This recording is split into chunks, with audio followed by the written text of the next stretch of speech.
Aujourd'hui, on est sur TF1 et TF1 va s'excuser parce que pendant des mois, ils ont expliqué que Milei en Argentine, vu que c'est l'extrême droite, il allait détruire le pays, que c'était tellement la haine, que c'est insupportable, qu'il n'y connaît rien à l'économie, etc. Et étrangement, hein, ça peut paraître un petit peu foufou, mais le PIB de l'Argentine a été quasiment multiplié par 2 sous Milei. Et l'extrême droite, ça marche, hein, contrairement au communisme, hein, c'est bizarre, hein, c'est franchement très bizarre.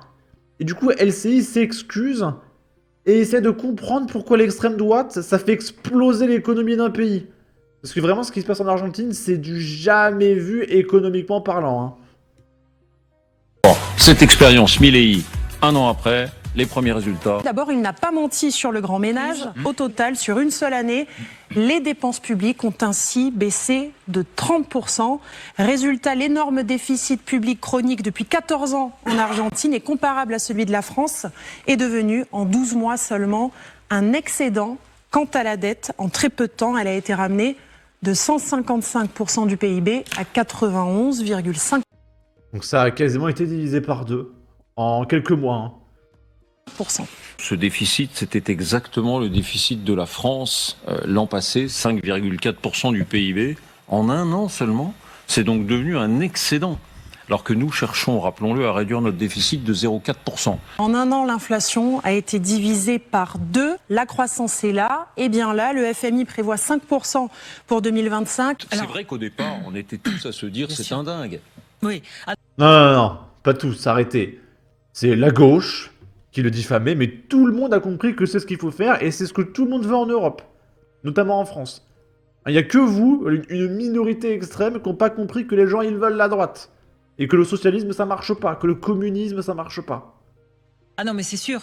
Il y a peut-être un mea culpa à faire des médias français qui ont quand même observé avec une certaine condescendance l'arrivée au pouvoir de cet homme à la tronçonneuse. Il y a une dirigeante en Europe qui se réjouit de l'arrivée de Donald Trump et qui fait cavalier seul une certaine Giorgia Meloni. En décembre 2024, elle a été désignée par le média bruxellois Politico la personne la plus puissante d'Europe. Elle a hissé l'Italie au 4e rang des exportateurs mondiaux. Le chômage est à son plus bas historique. On a quelqu'un qui peut parler directement à Donald Trump et tous les autres. Et vous aviez parlé ici de son voyage express, vous savez, le 9 janvier, à Mar-a-Lago. Et le New York Times avait écrit « Cette rencontre semée devrait renforcer les espoirs des partisans de Meloni de voir la première ministre conservatrice italienne devenir l'allié privilégié de Trump en Europe ». On parle d'Europe dans le New York Times et vous remarquerez qu'on ne dit pas extrême droite mais conservatrice. Ce qui prouve à quel point elle est devenue une interlocutrice privilégiée et que ça serait une bêtise, qu'on l'aime pas, que ça nous plaise ou pas. C'est un atout et c'est une chance pour l'Europe. Et il ne serait pas idiot de regarder comment elle est en train de gérer ça pour espérer sortir l'Europe de sa torpeur. Parce que là, on attend la catastrophe qui vient. Pendant ce temps-là, elle passe des coups de fil. C'est utile. Là aussi, nous pouvons faire un peu notre autocritique, nous Exactement. les médias, parce qu'on l'a présentée comme une nouvelle Mussolini, alors qu'elle était alliée avec Mario Draghi, qui a fait ce fameux rapport. Ça, alors, c'est bizarre. Hein. Absolument 100% des pays de droite deviennent riches. Et 100% des pays de gauche s'effondrent. C'est bizarre, hein, je comprends pas. C'est très très bizarre. On est vraiment vivement qu'on arrive en 2027 et que le RN passe. On a besoin de la droite. Et encore, le RN, c'est un peu du gauchisme, mais patriote. Mais il faut arrêter avec le socialisme. Là, on n'en peut plus, là, on crève. Vivement qu'on ait un Trump français, là, je sature. Là, alors ça c'est fantastique, on a un classement des meilleurs systèmes de santé du monde. Et on peut voir que le meilleur système de santé c'est à Singapour. Et qu'après, c'est pas mal de pays d'Asie, hein, Japon, Corée du Sud, Taïwan, Chine. Là il y a Israël, je suis un peu surpris. Norvège, Irlande, Suède, Suisse, Pays-Bas, Luxembourg, Germanie, Hong Kong, Finlande, Danemark, Italie, Belgique, Malte.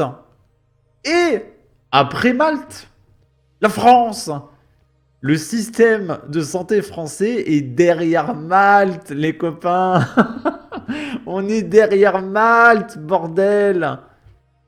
Et là, il y a un mec qui fait un mème. Donc il a la carte vitale dans sa main et il fait ouais. Et t'as 19 mecs devant lui sur le podium. On est le pire pays du monde, bordel. Et il y a un mec qui a fait un graphique. Je viens de compiler la data des impôts en 2023 pour les pays de l'OCDE, c'est cadeau. Et on peut voir que Singapour, c'est le pays qui a le moins d'impôts. Sachant que Singapour, c'est le pays qui a le meilleur système de santé. Et après, il y a le Mexique, le Chili, l'Irlande. Là, il y a la Suisse, ok. En fait, on a l'impression que moins on paye d'impôts, et mieux le système de santé est. Hein, c'est très très bizarre. Est-ce qu'on voit Malte quelque part? Il n'y a même pas Malte. Donc ça veut dire que Malte, c'est encore plus bas que Singapour. Bon bref, la France, elle a 43,8% d'impôts. Et on a le pire système de santé, quoi. Mais c'est incroyable. Je comprends pas où va le pognon. Enfin si, je comprends où va le pognon, hein, dans nos élites, dans les associations d'extrême gauche, et les 12 milliards de fonctionnaires. C'est plus possible. C'est plus possible dans le CNC, pour payer des réalisateurs qui font des films à 500 vues. C'est insupportable. Et il y a un mec qui a fait un Google Trad. C'est gratuit. Traduction, c'est Nicolas qui paye.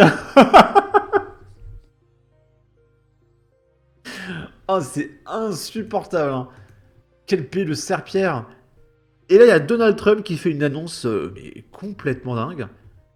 Il annonce qu'il veut supprimer les impôts aux États-Unis. Il veut supprimer les impôts.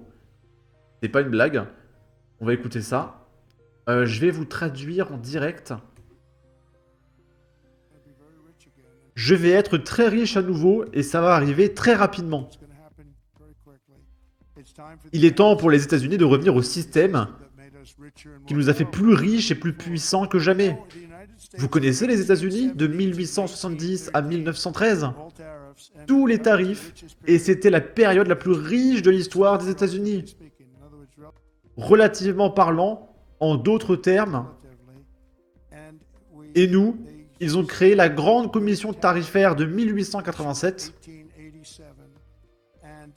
et cette commission avait une fonction, que faire de tout l'argent que nous avons pris.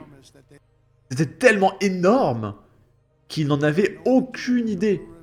C'était un comité du ruban bleu qui a été créé en 1887, et ils se disaient, mais qu'est-ce qu'on va faire de tout le pognon que nous avions? Parce qu'ils étaient tellement riches qu'il y avait trop de pognon, quoi. Qu'est-ce qu'on fait de ce pognon? Et encore, Theodore Roosevelt était un bénéficiaire parce que quand McKinley a été tué, il a repris cette énorme somme d'argent et il a fait tous ses parcs nationaux et toutes les autres choses. Et je ne tape pas dessus, mais il a reçu une énorme somme d'argent. Et tout cela a été fait par le biais de tarifs, car nous n'avions pas d'impôt sur le revenu. L'impôt sur le revenu est entré en 1913. Comme je l'ai dit dans mon discours de la semaine dernière, au lieu de taxer nos citoyens pour enrichir les nations étrangères, nous devrions tarifier et taxer les nations étrangères pour enrichir nos citoyens. Est-ce que ça a du sens? Voilà, l'objectif de Trump, c'est de supprimer les impôts. Alors, je rappelle, en France, si on supprime les impôts, notre salaire, il est multiplié par 2. Hein. Je vous le dis tout de suite. Je suis tellement jaloux, bordel. Oh là là. Bon.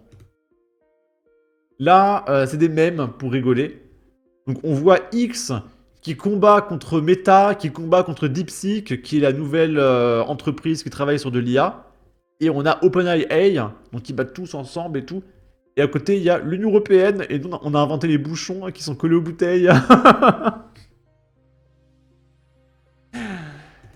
Là, pareil, on a la Chine qui fait DeepSeek, États-Unis, Meta, ChatGPT, X, et Europe, et nous, on a les bouchons collés aux bouteilles. C'est tout ce qu'on fait en Europe. Vraiment, qu'est-ce qu'on produit en Europe? On fait des bouchons. Voilà. L'Espagne, à cause du réchauffement climatique, l'agriculture s'effondre. En France, on fait du fromage, voilà, et du vin. Au Portugal, on fait plus d'huile d'olive, parce que pareil, à cause d'un champignon qui bouffe les oliviers, il y a des problèmes, et puis l'huile d'olive disparaît. Donc on fait plus rien, en fait, en Europe. On fait des bouchons. Voilà, c'est génial.